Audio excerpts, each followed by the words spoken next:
네, 다시 기관의 눈으로 연결하겠습니다. 지난주 그 산업계에서 지각 변동이 일어날 수 있는 이슈가 발표됐습니다. 어떤 것이었냐면요.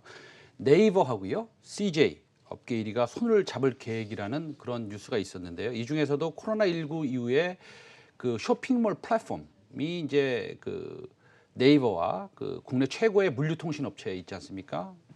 CJ 대한통운이죠. 사업 제휴가 물류업계에 어떤 영향을 미치는지 관심이 쏠리고 있습니다. 향후 기업 가치와 주가에도 어떻게 영향을 미치는지 좀 알아보고 싶고요. 그다음에 기본적으로 이 물류회사와 해운회사도 저희가 조금 짚고 넘어가겠습니다. 유진투자증권의 박민진 연구원과 오늘 자세히 짚어보겠습니다. 안녕하세요. 안녕하세요. 네. 그 네이버, CJ와 사업적인 보도가 나온 이후에 각사가 해명 공시를 냈다고요? 네. 그 뭐 왜 갑자기 해명 공시를 왜 냅니까? 같이 조회- 비즈니스 잘하면 되는 거지. 조회 공시가 들어왔고요. 그거에 네네. 대해서 이제 답변 공시를 한 건데요. 네네. 뭐 내용은 이제는 굉장히 원론적이었습니다. 그러니까 지금 이제는 여러 가지 전략적인 방안들을 검토 중에 있지만 아직 구체적으로 확정된 내용은 없다. 그리고 이제는 1개월 이내에 재공시하겠다라고 이제는 발표를 했습니다. 그래요? 뭐 결정된 바는 없다고 하지만 그래도 뭐 1개월 후에 한다고 하면 하는 거라고 봐도 될 것 같은데. 그런데 왜 네이버는 CJ 대한통운하고 서로 1등하는 사람끼리 손 잘 잡은 거 아닙니까? 네, 그렇게 보고 있습니다. 네네. 뭐 양쪽에 이제 니즈가 있었으니까요. 네. 그 니즈가 이제 굉장히 부합을 하고 있다라고 이제 보고 있고요. 아시다시피 이제 네이버 같은 경우에는 네이버 쇼핑이 거래액 기준으로는 국내 1위 사업자입니다. 네, 그런데 이제는 뭐 쿠팡처럼 자체적인 배송망을 가지고 있지 않았거든요. 그러다 보니까 이제 쿠팡 로켓 배송처럼 아주 빠른 배송까지는 네이버가 이제는 할 수 없는 그런 상황이었거든요. 그래서 이제 안정적인 물류 인프라를 확보를 해서 빠른 배송에 대응을 한다라는 그런 니즈가 있었을 것으로 좀 보고 있고요. CJ 대한통운 같은 경우에도 당연히 1위 사업자를 캡티브 수요로 이제 확보하고자 하는 니즈가 있었을 것입니다. 그렇습니다. 그래서 네이버는 사실은 뭐 1위 사업자인 CJ 대한통운을 확보하는 게 그들의 니즈였고, 그렇죠? CJ 대한통운은 뭐 당연히 네이버가 우리나라에서 지금 그 쇼핑 플랫폼으로는 제일 크지 않습니까? 쿠팡보다 훨씬 크죠. 네, 거래액 기준으로는 1위 거래 거주는 사업자입니다. 1위지 않습니까? 그래서 뭐 서로 손을 잡았다고 보는데, 근데 투자를 서로 지분 투자를 한다고 했습니까? 뭐 어떤 내용이에요? 그게? 역시 이제 그 부분에 대해서도 구체적으로 네. 답변을 이제 주지는 않았지만 그럴 가능성이 굉장히 높다라고 보고 있습니다. 지금 CJ 대한통운 같은 경우에는 전체 이제 주식 수의 한 20% 가량을 자사주로 가지고 있거든요. 근데 네이버 역시도 이제 10% 이상의 자사주를 가지고 있는 상황이기 때문에 아무래도 이제는 주식의 맞교환 형태가 되지 않을까라고 보고 있습니다.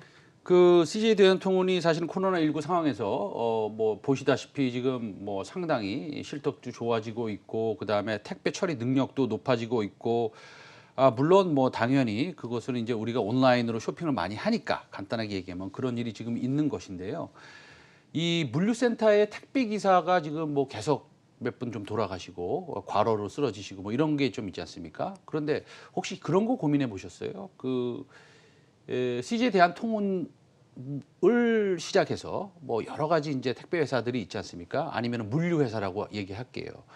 그런 회사들이 그 규제 리스크에 조금 노출돼 있다 이렇게 생각 안 해보셨습니까? 뭐 어떤 네. 뜻이냐면 지금 이런 직원들이 택배 직원들이 정직원도 아니잖아요, 그렇죠? 개인 사업자인데 사실은 정부에서 이거 뭐 정직원으로 하라든지 아니면은 뭐 어떤 조금 혜택을 더 준다든지 네. 뭐 여러 가지 아니면 뭐 10시간 이상 일을 시키지 말라는지 그리고 택배 단가를 좀 높이라는지 여러 가지 규제 리스크가 있을 것 같은데 네. 그런 리스크들은 어떻게 시장에서 좀 뭐 얘기가 안 나올까요? 이미 이제 수년 전부터 네. 사실 이런 사건 사고들이 이제 발생을 하면서 안전 관리에 대한 기준이 높아진 것이 사실입니다. 그리고 이제는 CJ 대한통운 같은 경우에도 안전 관련 투자를 집행을 해야 됐기 때문에 그 부분이 사실 2018년도 이후부터 좀 수익성에 영향을 줬던 것도 사실 맞습니다. 그래서 말씀하신 것처럼 이제 이런 부분들이 추가적으로 정부의 어떤 감독 감시가 좀 높아질 가능성을 시사를 하고 있고 그런 부분들이 잠재적인 리스크인 것은 이제 틀림없어 보입니다. 하지만 이제는 말씀하신 부분들은 좀 이 택배 시장의 어떤 이제는 하도급 구조 네네. 부분하고 굉장히 강하게 관련이 있는 부분이기 때문에 네. 그렇게 이제는 당장 빠른 시일 안에 이제 해법을 찾기는 이제 쉽지 않은 부분이라고 생각을 하고 있습니다. 그래서 어쨌든 리스크는 장기적으로 없다고 얘기할 수는 없다. 뭐 이렇게 말씀하시는 거네요. 네. 그러면은 어쨌든 1등 회사끼리 서로 손을 잡았어요. 그럼 이제 사업 전략 제휴 이후에 CJ 대한통운의 기업 가치 이런 것들이 좀 변화가 있을까요? 네, 물론 이제 네이버와의 협력 관계는 굉장히 긍정적인 이제 뉴스라고 보고 있습니다. 일단 택배사들이 지금은 이제 단가보다는 물량을 얼마나 확보하느냐가 수익성에 절대적으로 영향을 미치는 그런 구간에 와 있다라고 봅니다. 왜냐하면 이제는 뭐 기본적으로 2019년도에 단가 인상을 통해서 비용 증가 요인들을 많이 커버를 해놨기 때문에 지금은 이제 물량이 증가함에 따라서 어떤 운영의 레버리지 효과를 일으킬 수 있는 그런 구간이거든요. 그런데 이제 네이버를 통해서 말씀드린 것과 같이 이제 네. 국내 1위 사업자이죠. 네. 앞으로도 꾸준히 안정적으로 이제 물량을 확보할 수 있다라고 하면은 말씀드린 그런 운영 레버리지 효과를 좀 극대화할 수 있는 그런 방안이 될 것이라고 이제 보고 있고요. 이 부분이 일단은 가장 큰 기대 효과입니다. 네네. 그리고 이제 그 밖에도 사실 CJ 대한통운과 네이버는 올해 4월부터 풀필먼트라는 부분에 있어서 네네. 협력을 시작을 했습니다. 네. 근데 지금은 이제 네이버에 브랜드 스토어라고 하는 이 대형 업체들이 입점해 있는 플랫폼에서의 어떤 제한적인 그 풀필먼트를 수행을 해주고 있거든요. 근데 앞으로 이제 지분 관계를 통해서 더욱더 이제는 좀 협력 관계가 공고해진다라고 하면은 네이버의 주력인 스마트 스토어, 조금 더 영세 자영업자들이 이제 위주로 입점되어 있는 플랫폼입니다. 이 부분까지도 이 풀필먼트의 어떤 범위를 영역을 좀 넓힐 수 있지 않을까 하고 좀 기대를 하고 있는 부분도 있습니다.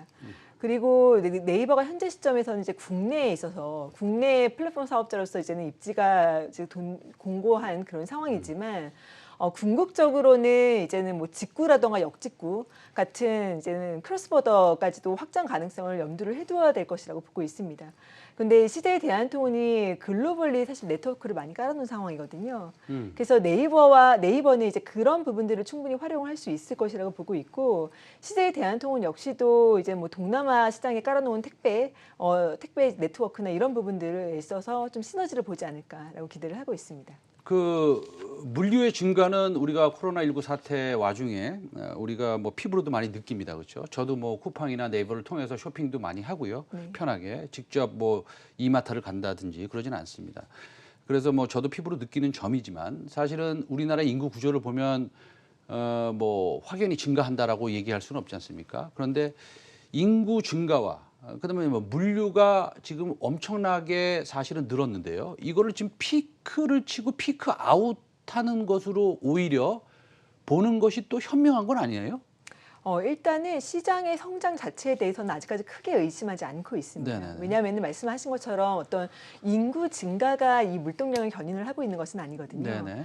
일단은 온라인 쇼핑을 경험해보지 않은 사람은 있을지언정 네. 한 번밖에 경험해본 사람은 없을 네네. 것이다라고 보고 네. 있습니다. 근데 코로나19로 인해서 이제 자이던 타이던 이 온라인 쇼핑 시장을 경험한 그런 인구들이 늘었고 이 수요 부분은 이제 조금 유지 가능성이 굉장히 높다라고 이제 보고 있거든요. 네네. 그리고 이제 추가적으로 계속 1인 가구 증가 추세죠. 예, 앞으로도 이제 이런 트렌드가 좀 유지가 될 것이다라고 보고 있는데, 이렇게 되면은 아무래도 뭐 1인당 이제 택배 활용 그 빈도수가 훨씬 높아지지 않을까라고 보고 있습니다. 알겠습니다. 그러면은요, CJ 대한통운은 보통 이런 물류업체들은 밸류에이션을 어떻게 합니까?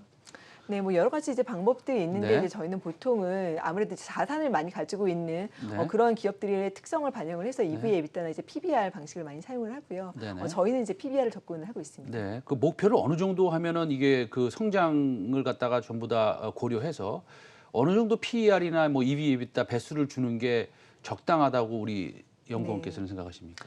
일단은 뭐 글로벌 사실 경쟁사들 같은 경우에는 워낙에 이제 편차가 크긴 하지만 네. 지금은 코로나19 사태 이후로 전반적으로 사실은 저희 재평가를 받고 있는 그런 네네네네. 상황입니다. 그래서 계속해서 이제 멀티플이 좀 증가를 하고 있고, 네. CJ 대한통운 같은 경우에도 사실은 PBR 기준으로 2배 이상을 사실 목표로 하고 있는데, 최근에는 PR에 있어서도 사실은 조금 수렴하는 분위기가 있기 때문에 네. PR로 접근을 하기도 합니다. 그래서 지금 저희 같은 경우에는 내년도부터는 지금 PR 기준으로도 이제는 이야기가 가능하다라고 이제 보고 있는데 네네. 내년 기준으로는 이제 20대 초반까지 PER이 나올 것이라고 보고 있고 네. 그렇게 되면 이제 글로벌 피어들이 지금 20대 한 중반 정도 받고 네. 있거든요. 이 정도까지는 충분히 가능하지 않을까라고 보고 알겠습니다. 있습니다. 그러면 우리 그 CJ 대한통운의 목표가 있으시죠?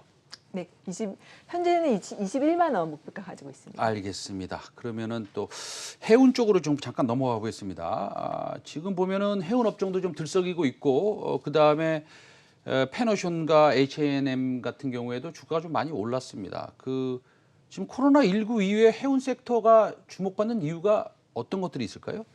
네, 코로나19에도 불구하고 운임이 네. 굉장히 강세를 보이는 한 해였습니다. 네. 이 부분에 이제는 컨테이너도 그렇고 벌크도 그렇고 마찬가지고요. 특히나 컨테이너 운임 같은 경우에는 주력 노선에서 이제는 역대 최고치의 운임을 지금 기록을 하고 있는 중이거든요. 굉장히 이제 좀 놀라운 부분인데 네. 그만큼 연초에 코로나19가 이제 발생을 했을 때 저희가 이제는 우려했던 것보다는 사실은 지금 수요가 괜찮다라는 것을 반증을 하고 있고요. 그리고 선사들이 사실 연초에 이제 코로나19로 인한 어떤 우려감 때문에 공급 조정을 한 효과도 분명히 작용을 하고 있다고 보고 있습니다. 기본적으로 지금 보니까 BDI하고 그다음에 상해 그 컨테이너 지수도 지금 거의 뭐 최고 지수를 기록을 하고 있는 것 같은데요. 그 해운 업종 가운데 사실은 주목할 만한 종목이 좀 있으신가요? 네, 일단은 뭐 국내 컨테이너 사업자라고 하면은 지금 이제 H&M 정도가 있을 것이고요. 네네. 그리고 이제는 벌크에서는 이제 페너션이 네. 이제 1위 사업자로서 네. 가장 좀 매력도가 높다라고 이제 보고 있습니다. 알겠습니다. 근데 굳이 둘 중에 또 하나 선택하라고 그러면 어떤 거 선택하시겠어요? 뭐 일단 중장기적인 관점에서는 저희는 네. 페너션을 굉장히 선호를 하고 있고요. 네. 예, 그리고 이제 H&M 같은 경우에도 올해가 사실은 턴어라운드 구간이고, 예, 그리고 지금 굉장히 빠른 속도로 이익이 개선되는 구간이기 때문에 올해 연말까지 봤을 때는 H&M의 어떤 상승 모멘텀이 충분히 강할 것이다라고 기대를 네. 하고 있습니다. 사실은 뭐 우리 저 시청자 여러분들한테 좀 설명을 드리면 컨테이너는 예를 들어서 뭐 컨테이너 안에 예를 들어서 뭐 식량을 넣을 수도 있지만 뭐 테레비도 넣고 좀 비싼 거를 좀 넣어서 컨테이너에 이렇게 싸가지고 이제 수출을 하는 것이고요. 벌크라고 그러는 것은 사실은 뭐 그런 컨테이너가 없는 것이죠. 그냥 석탄이나 철광석을 갖다가 배 위에 이렇게 실어가지고 이렇게 보내는 걸 벌크라고 합니다. 지금 뭐 나오는 드라이 벌크. 그런데 그 지수가 이제 많이 올랐어요. 그리고 지금 교류가 많다고 표현해야겠죠. 그럼 우리 애널리스트께서는 좀 놀라지 않으셨어요? 코로나19 사태에서 어떻게 저럴 수가 있지? 네. 근데 그 이유가 특별히 있었습니까? 찾아보니까. 네, 이제 그 부분을 좀 말씀을 드리면은 먼저 드라이 벌크 같은 경우에는 네. 중국이 사실 코로나19로 인해서 경기 방어를 해야 되는 필요성이 굉장히 높아졌죠. 그래서 이제 대규모 인프라 투자나 부동산 투자 같은 그런 부분들에 신경을 많이 썼습니다. 그래서 올해 예상과는 달리 사실 중국의 철강 수요가 굉장히 좋거든요. 그런데 이 철강을 사실 만들기 위한 원재료가 철광석이라는 것인데 네네. 이것이 바로 드라이 벌크의 가장 주력 화물입니다. 네네. 예, 그러다 보니까 이제 중국의 철광석 수입 강세가 이 드라이버크 수요를 견인을 하고 있다라고 이제 보고 있고 이 부분은 어느 정도는 예상이 가능했습니다. 그런데 이제는 놀라웠던 것은 네네. 컨테이너 부분이죠. 네네. 네. 일단은 재난지원금이 많이 이제는 나왔고요. 각국에서. 네네. 그리고 이제 재택근무, 코로나19로 인해서 아무래도 이제 비대면 이제는 라이프로 이제는 바뀌다 보니까 네네. 집에 있는 시간이 늘다 보면은 아무래도 이제 가전제품이라던가 가구 같은 것들을 좀 바꾸고 싶죠. 그렇죠. 예, 그래서 지금 선진국을 중심으로 해서 이런 어떤 가전이나 가구 소비가 굉장히 강세인 것으로 파악을 하고 있습니다. 네. 우리가 주식 투자를 하면서 이렇게 역발상으로 생각을 안 하면 사실 기회를 많이 놓치고 있는 것 같습니다. 오늘 유진투자증권의 박민진 연구원이었습니다. 오늘 좋은 말씀 감사합니다. 네. 감사합니다.